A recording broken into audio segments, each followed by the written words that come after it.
ইন্দ্রাণীস কিচেনে আপনাদের স্বাগত। চলে এসেছি আরও একটি নতুন রেসিপি নিয়ে। আজ স্কোয়াশ দিয়ে একটি রেসিপি করে আপনাদের দেখাবো। করব স্কোয়াশ ও আলুর তরকারি।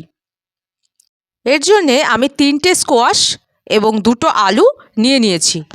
কি কি মশলা লাগবে আপনাদের একটু দেখিয়ে দিই।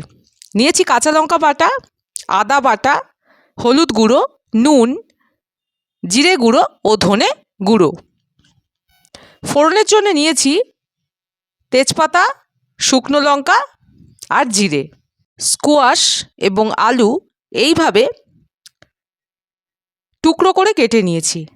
টুকরোগুলো খুব ছোটও না আবার খুব বড়ও না, এইভাবেই কাটবো। প্রেসার কুকারে গরম জল বসিয়ে দিয়েছি। এবার জলের মধ্যে দিয়ে দেব নুন ও হলুদ গুঁড়ো।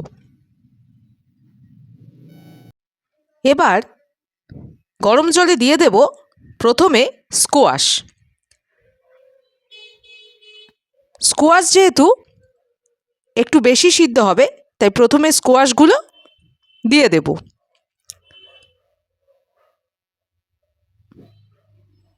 এরপর স্কোয়াশের ওপর দিয়ে দেব টুকরো করে কেটে রাখা আলু।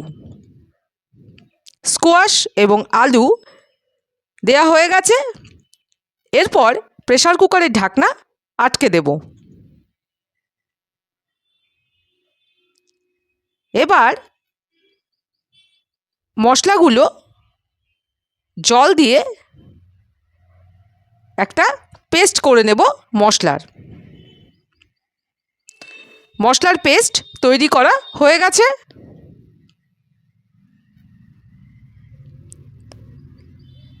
এবার প্রেসার কুকারের ঢাকনা খুলে নেব। স্কোয়াশ এবং আলু সিদ্ধ করা হয়ে গেছে।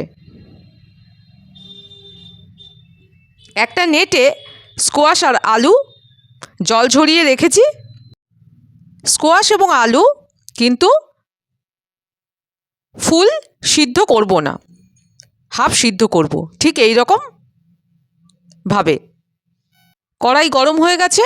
রান্নার জন্যে সর্ষের তেল দিয়ে দেব। এরপর ফোড়ন দিয়ে দেব শুকনো লঙ্কা, তেজপাতা আর জিরে।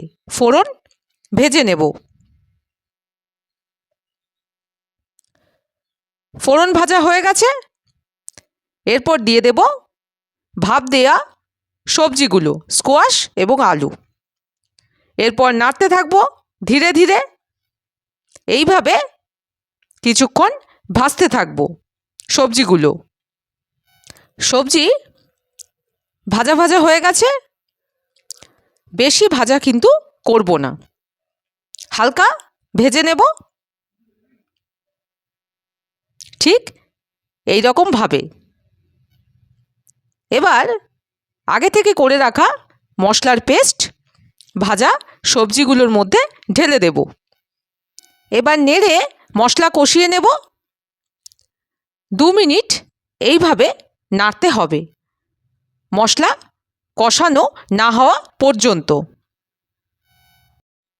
দেখুন, সবজির সাথে মশলা কষানো হয়ে গেছে, ভাজা ভাজা হয়ে এসছে।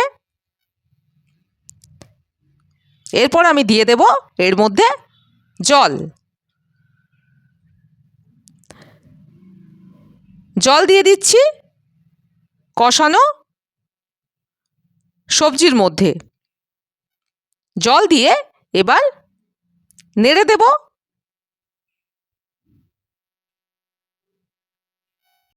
এরপর আমি ঢাকনা দিয়ে ঢেকে দেব 2 মিনিটের জন্যে। 2 মিনিট পর ঢাকনা খুলে নেব। দেখুন,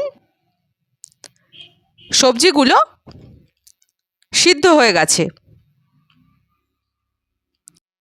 এবার এর ওপরে ছড়িয়ে দেব গরম মশলার গুঁড়ো। এরপর গরম মশলার গুঁড়ো ভালো করে মিশিয়ে দেব নেড়ে। স্কোয়াশ এবং আলুর তরকারি হয়ে গেছে। এবার আমি একটি পাত্রে নামিয়ে আপনাদের দেখাচ্ছি।